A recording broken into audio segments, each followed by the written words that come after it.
week's episode of Skapie's Corner. I'm Skapie, this is my corner, and today we're talking about my top 5 upcoming games. They say the time of heroes is over.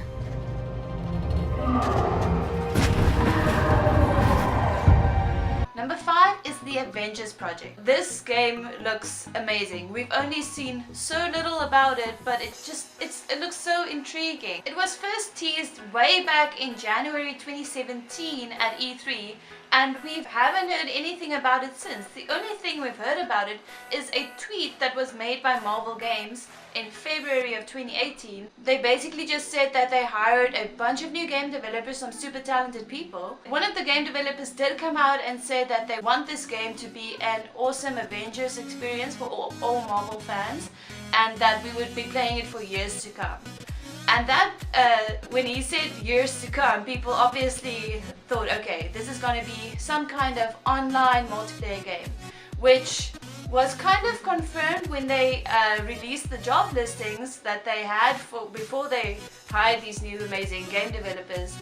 They were specifically looking for people that had experience in online multiplayer games and third-person games. The one thing I don't know how they're gonna pull off is that obviously you're gonna want to play as your favorite hero. But if it's gonna be an online multiplayer game, are there gonna be 100 Spider-Men running around or Iron Man? Or will you create a character that's kind of like Spidey or Iron Man and has those kind of powers? It would be interesting to see how that plays out. The new world. Amazing, ain't it?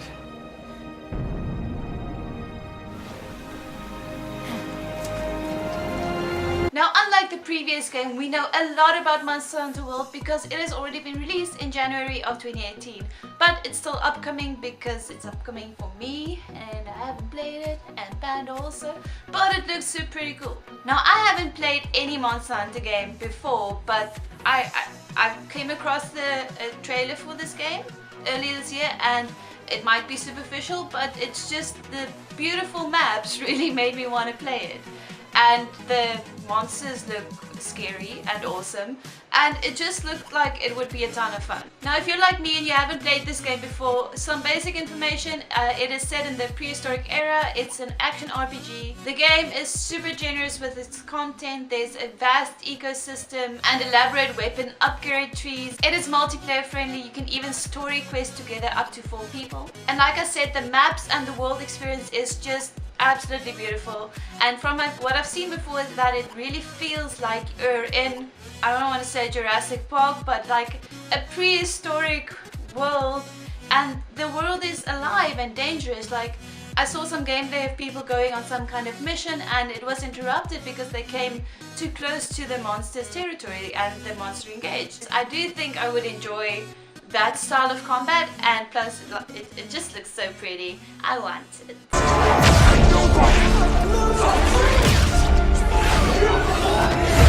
You slice this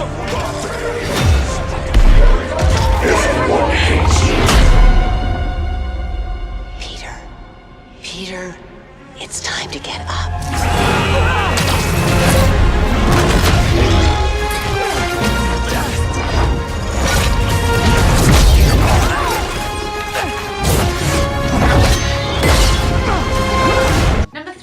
SpiderMan. I have to say, the only reason it's number 3 is because it's only available on PlayStation 4. We don't have a PlayStation. If it wasn't for that, it would probably be number 1 because it looks that cool. Now, you play as Spider-Man and you start in a prison with everyone you've put away for the last 8 years. So obviously you can imagine you're gonna see appearances from your favorite Spidey villains. The classic Spidey humor is used throughout the game, and you get to take down multiple bad guys at the same time with the power of webbing. Now, while your webs are used to capture bad guys and deliver them to the police, or not, just attach them to buildings and leave them there, they're also great for web swinging, which there is an art to in this game. In this game, when you're web swinging, your web actually has to attach to a building for it to work. So there is a rhythm that you have to get used to, but it's good that it's a little bit challenging, and it's going to be awesomely satisfying when it works. What's really exciting about this is that the game has a sandbox nature to it, and there is a lot to explore. Why is it only on PS4 though? Like, There's never been a game that's been wanting to make us buy a PlayStation 4 more than this one. But it's just not. And if we buy it, we're gonna have to buy other PlayStation games, and it's just gonna be like can't they just make a PC version? Like, I just want to play the game. I've never been particularly fond of violence, but these are bad people that need to be stopped. So let's get crazy, let's get weird, let's get, well, bananas.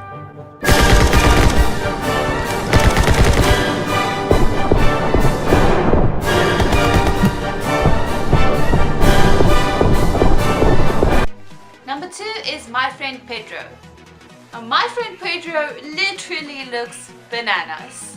From what I can tell, it's a shooting platformer with a bit of a puzzle element to it, which I think I would just love. I grew up mostly playing platformers. I was obsessed with Super Mario, and this just looks like the craziest, most fun thing that you'll ever play. Now, at the beginning, Pedro does say, which I'm assuming Pedro is the banana, but it also might be the human you're playing in the game. I don't know. But if it's Pedro, the banana, at the beginning he does say that he doesn't like violence, but these are some bad people.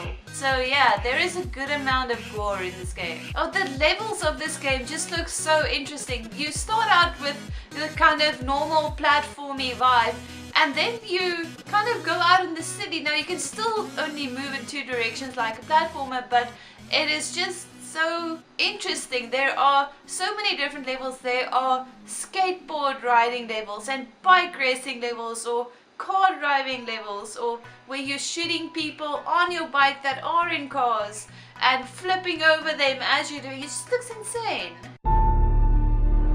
The gods vanished and left our world in chaos, creating, altering, destroying.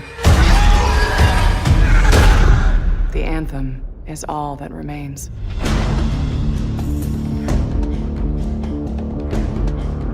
There's a storm coming.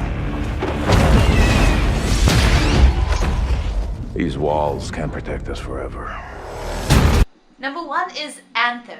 Now, Anthem is quite literally the best looking game I've ever seen, which is a big statement, I know, but it is just beautiful. It's a little thing, but it is a vast open world, and there are absolutely no loading screens in between zones, which makes it just feels like this continuous, beautiful world that you get to explore. It's classified as a shared world shooter, and you play in a post-apocalyptic world. You and your friends are basically freelancers who are like the Divergent, who have left the safety of the city and are now exploring the vast, open and dangerous world.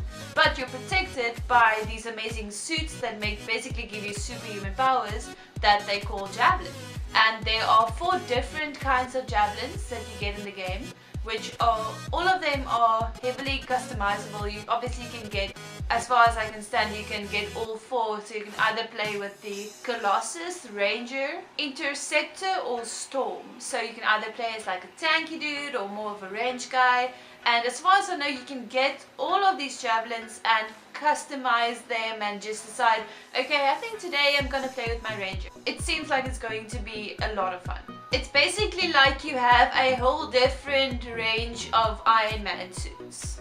So there are different modes of play. There are stronghold events, but it is also a vast open world, and there are dynamic world events happening all the time.